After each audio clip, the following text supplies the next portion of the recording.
Kaum muslimin sidang Jumat yang berbahagia, ada orang yang tidak pandai dalam membina keluarganya dengan tidak memberikan pendidikan agama dari dasar, dari kecil.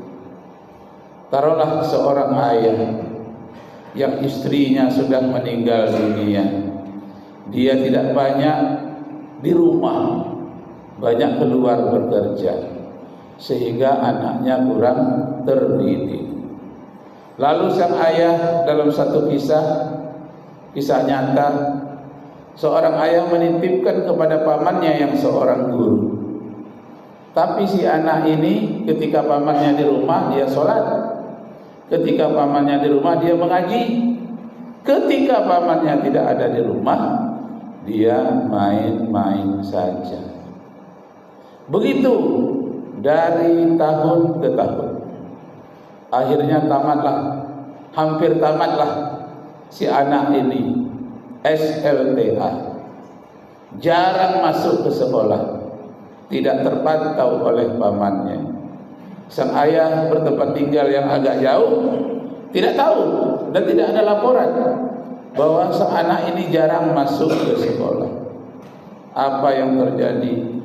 Kaum muslimin yang berbahagia, sang anak ini disuruh belajar agama, malah dia belajar karate, belajar bela diri dengan bermacam-macam keterampilan bela diri, mulai dari silat, karate, dan keterampilan bela diri lainnya.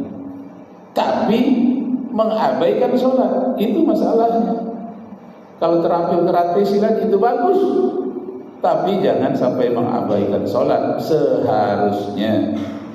Sampailah pada ujian terakhir, sang anak meminta sejumlah bayaran uang kepada ayahnya yang tempat tinggalnya agak jauh sedikit dari rumah pamannya. Malam-malam dia datang, katanya, ayah, berikan sekian juta kepadaku. Untuk apa nak? Supaya aku lulus ujian. Ada orang yang akan membantu. Kenapa harus pakai uang? Kenapa harus dibantu? Ayah, aku jarang mengikuti pelajaran, jadi tidak bisa menguasai semuanya.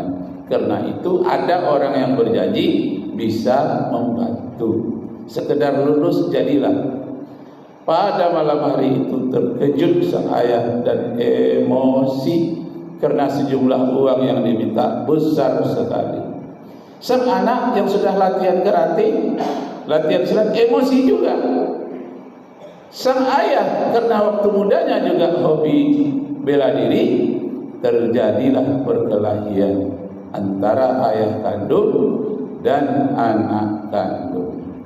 Kaum muslimin yang berbahagia, hal-hal yang bisa dirundingkan, hal-hal yang kelihatan sepele kecil, tapi karena sama-sama emosi menjadi besar.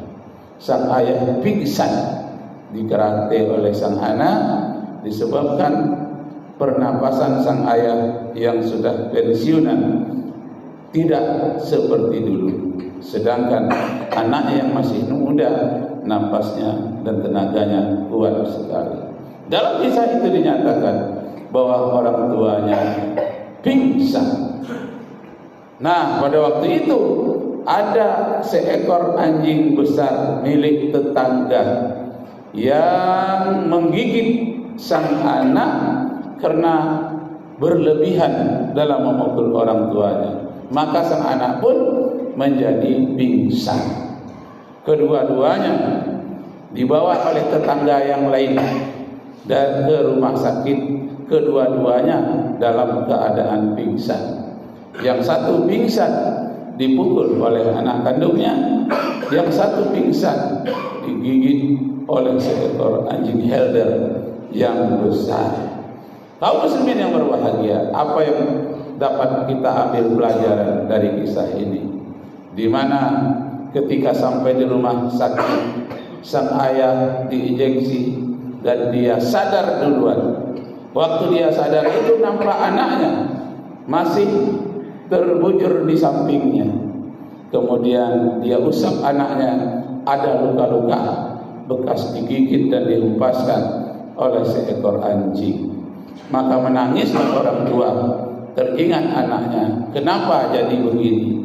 Semenjak dari kecil engkau kuciumi, semenjak dari ujung kaki sampai ke ujung kepalamu, tapi setelah dewasa kamu berani memukul orang tuamu sendiri. Kaum muslimin yang berbahagia, akhirnya tetangga membisikkan ke telinga sang ayah, sudahlah Pak, jangan ditangisi lagi anak yang pingsan ini. Sebentar lagi insya Allah dia bisa sadar. Nah, waktu dia sedang menangis itulah dibisikkan oleh tetangga, Bapak masih bisa selamat, sudah pingsan masih dipukul oleh sang anak. Untung ada anjing helder milik tetangga yang pernah dikasihnya makan karena terlambat pulang orang pemilik anjing herder itu, maka dikasih makan oleh tetangganya.